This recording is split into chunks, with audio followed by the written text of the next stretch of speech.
But you know what? Screw the playoffs. We got a bowl game, boys. Yeah, we do. It's a rematch. Rematch.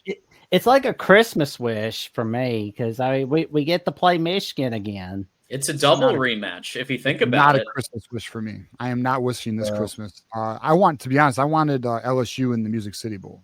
That would have been great. Oh, man. Putting LSU in their place. Just because we stole here's my gripe about it. And I would really, really, really be on the edge of my seat because I watched Alabama, Michigan. I remember, when Tom Brady, I was sitting there watching that game. I was in New Orleans watching that game. And back then you went into a bowl game with the team you started in August. That's my biggest problem with all of this is the team you start in August first, start practice. The end of January, whenever they want to let them jump and leap and whatever. I mean, you got to play the full season. That's why I think you don't get to do anything until May. Full year, you got to play the whole, school year. I mean, these guys, you're going to have guys now that are going to roll through. We used to be on them about, maintaining eligibility and, all that kind of stuff. When they're constantly they're only out of school a semester and then now they're going to another school.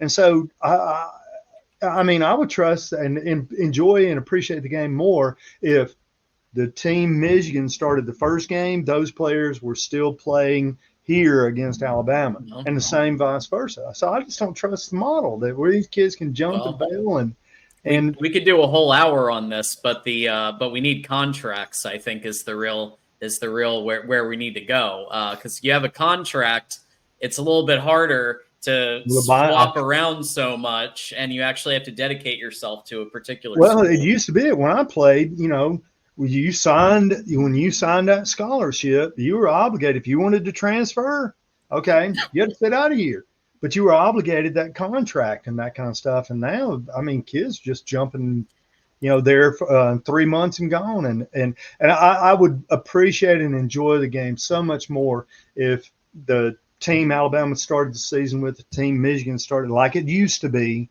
we're playing in this bowl game. That would be a beautiful thing to see. Well, we've looked back at the history of Alabama and Michigan. They've never played each other in Tuscaloosa or Ann Arbor. It's either been a neutral site game or it's been in a bowl game. I believe the 1997 Outback Bowl, that was Gene Stallings' last game as head coach for Alabama, that one. Alabama won that one. And we were just talking about the 2000 Orange Bowl where Tom Brady leads Michigan to victory. And last year's Rose Bowl, that was a classic and the granddaddy of them all. Yeah, no, and then all of that is just dust in the wind. Yeah, I mean, it would be nice to see, you guys, you got Jalen Milroe playing. We don't have our top guys are not playing. Kenneth Grant's likely not playing. Mason Graham's likely not playing. Will Johnson's definitely not playing.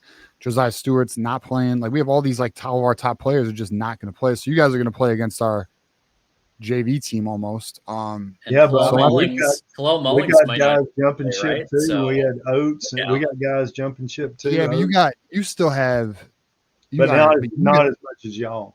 You guys have a bit more depth than us, I would argue, and you're starting quarterback. We don't have a damn quarterback. I mean, well, I guess we do. We got Davis Warren. Yeah. Hey, Davis. He's the Ohio Slayer. That's right. Come on, Ohio State killer. You're right. Some respect on his name. You're right. Yeah, I need to do better. But it's just, we'll see how it goes. I mean, I just so you know, I know we'll probably actually I'll wait. I'll save it. But regarding predictions for the game, I already feel a certain way about how it's going to be trending or heading. But we'll get to it when you get to it, Jackson. But yeah, I mean, I'll say this from our side. I don't know about you guys. You guys are probably similar. From our fan base, there's really no juice for this game. You guys probably feel the same way because you're used to going to the playoffs all the time. And we have been through the last 3 years. But the way the season has gone and then the players who are not playing, really, and it's kind of sad. And I know we got I see a lot of our, a lot of our community in the chat right now, but the portal is more of a highlight than the bowl game. And that's really sad because after this bowl game, there's no more ball until you got spring ball, but you get one game. And then you got to wait all the way to August. And it's a long off season. and it just kind of sucks that we're just not we can't fully enjoy it. Yeah. Well, here too. I mean, now this thing is cast now until what, January 20th? We've got what, 6 full months of spreading this chaos and what lunacy out. You get worn out after a while, Jesus. I mean, used to be, a season was 3-4 months, but now, God, it's half a year. Yeah, I mean, for me, that's not the issue, because like if your team's in it, it's a good run, right? But if your team's out, you lose interest. Right. Yeah. And that's why what you're saying, I don't know who's going to show up. And I mean, I don't have any urge to go to Tampa. Do y'all? No, I want to. If I still live there, I'd go. But I moved up a couple months ago. Okay. But no, I mean, I think just high level, what concerns me about this game is that Jalen Milroe in particular, I think has a chip on his shoulder from last year, right? And you combine that with DeBoer having coached against Michigan in the national championship. They're particularly motivated in this game, whereas Michigan is kind of like, we're going to be playing freshmen. We're going to be playing Davis Warren. We're going to be playing all the first rounders are out. So I think that kind of lends to the uneasiness that some Michigan that we're a lot of us are feeling at the moment. Yeah, a little bit of angst. Yeah. Yeah. Well, we've got the opt-out tracker to see who's in and who's out so far as of right now. Yeah. Donovan Edwards won't be playing in the bowl game, I believe, because of the NFL draft. We know Kobe Prentice is gone because of the portal. Hurley's gone. Keanu Cole is gone. Otis is gone. And wow. Yeah, one of our guys, I believe, Backway, he was going to transfer out of Alabama, but then he had a change of heart. Was like, you know what? I like it here in Tuscaloosa. I want to stick around with Ryan Williams. I mean, he had his Leo DiCaprio moment. Said, "I'm not leaving, everybody." So this list is not up to date at all, because it doesn't have Mason Graham. It doesn't have Will Johnson, and not only that, is Justice Haynes ain't playing for you guys, right? No, yeah, he's opted out. Yeah. There might be a part 2. Maybe there's a part 2 of the list. Yeah. There we go. We're going. Well, that just goes to show you, if that list was already long enough. Like I remember when, I don't know, I'd say around 2015, 2016, you might get 1 to 3 guys who would sit out. Now it's a quarter. Donovan Edwards is wild, man. Though, because if I were him, I'd want to play. F it, bro. I mean, I don't even give a damn. I'll be honest. I know. I'm over the Donovan Edwards experiment. I get it. From his perspective, though, why sit out when you're probably on the bubble in the 7th round? He might not even get drafted, bro. He might not even get drafted. I mean, physically he's nice, but if I'm a team, I wouldn't take him unless it was a 7th round flyer, bro. And even that, actually, to be real with you, if I was a team drafting, I wouldn't draft Donovan Edwards. Yeah. Kinetic has put some of Kinetic's put some of the names in the chat here, but yeah, so anybody who's projected first round, Josiah Stewart, obviously Will Johnson, Mason Graham, Colston Loveland, they're not playing. Kenneth Grant is first, maybe he might slide into the 2nd, but I doubt he's playing. Tyler Morris entered the transfer portal, so he's not playing. Anybody who's going to be a very high NFL draft pick is sitting out, from what I understand. Dang, remember back in the old days, everybody played. Everybody. Yeah. Yes, I mean, I think what's going to happen. So selfish these days. We've turned it in. It's just all about me. It's so selfish. I think what's going to happen, though, Coach, is you're gonna get a collective bargaining agreement. These players are going to take contracts, and you will not get your NIL unless you fulfill your contract.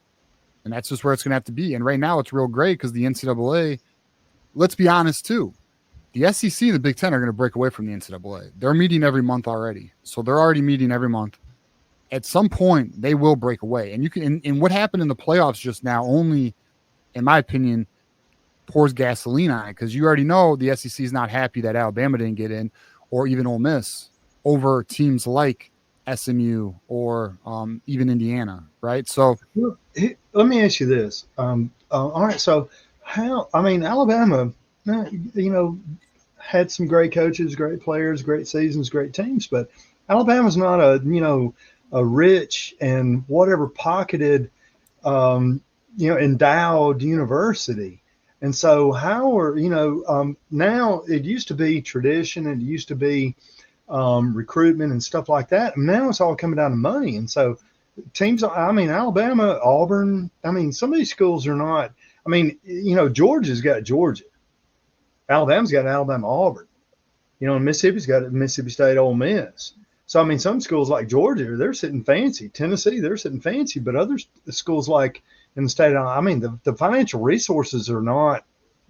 So, right. Now we're setting up a dynamic where it's just the only the wealthy are going to be able to play. Yeah. So what you're bringing up is actually a very interesting argument, because in Steve Dace, I don't know if you're familiar with Steve Dace, he brought up this argument, and he's essentially saying, and you kind of hit on it earlier in your show, when you look at schools in the South, they have money, but they don't have that tycoon money, like somewhat like these Penn States or Michigans or Oregon or USC or Notre Dame, right? Like these dudes are leaders of industry. Where in the South, you have a lot of, okay, yeah, maybe they own a fast food chain, or maybe they, got a bunch of car dealerships, something along those lines, right? Like you got your wealthy individuals, but like we're talking about stupid rich, and stupid rich goes to these schools like Michigan, and like we're just now, like for example, Michigan is just now starting to tap into that. I'm sure many people are familiar with like what's going on with the Ellisons, third richest man in the world right now. That's how we got Bryce Underwood. Stuff like that. So like when you start getting these people starting to play ball, yeah, it's gonna get very unfair very quickly. But let's also be honest, money's been in the game for a long time, and now essentially the floodgates are open, and it's gonna get worse, Coach. When this house settlement passes in April, and now these schools can start paying these players also, it's only gonna throw more money into the market. The price is only going to go up. Like right now, I don't know how close you're paying attention to this portal, but there's a wide receiver by the name of Zachariah Branch. His stats, he only has 500 yards and 3 touchdowns. You know how much money? He's demanding $4 million. One of the fastest players in college football. One of the 300-meter fast as hell. But that's insane. Like, unless you start basing these contracts on incentive based, like performance based, that's I think that's a potential direction this could go as well. But although I don't know, programs would lose their edge then. But like, I don't know, it's messy. It's just real messy right now. And there's no set rules to go by. So that's what's going to make it here in the next 5 years. It's going to get dang ugly. It's going to start getting really ugly, because we don't know the boundaries. We don't know the rules. We're just making them up as we go. Next summer, it's going to get worse. It's going to get worse, because that house, I'm telling you, when every single school has the ability to pump $20 million into the market, every single school, that quarterback who was $250,000 is now $2.5 million. And now that Bryce Underwood is like a $15-20 million quarterback. Like, it's going to get ridiculous.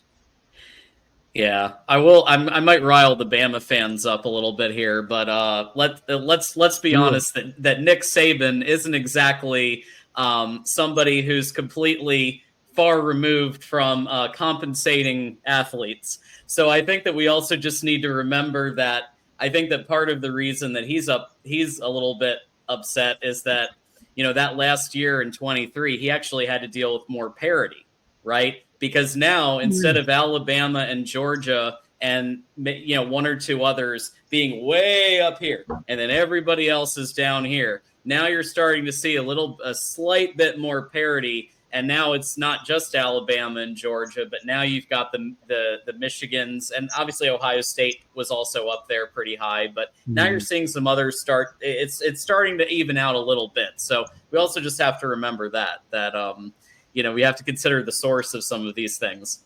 Hey, going back, Jack, to you were talking about Alabama and Michigan never played Ann Arbor, Tuscaloosa. You'll never see it. Moving forward, it'll never happen. Strength of schedule. I think we'll wait and see. I'm sure there's going to be something in the works. It's not a matter of if, but when. I got a couple of dollars. I'll wager on that one. All right. We'll have to do that at some point.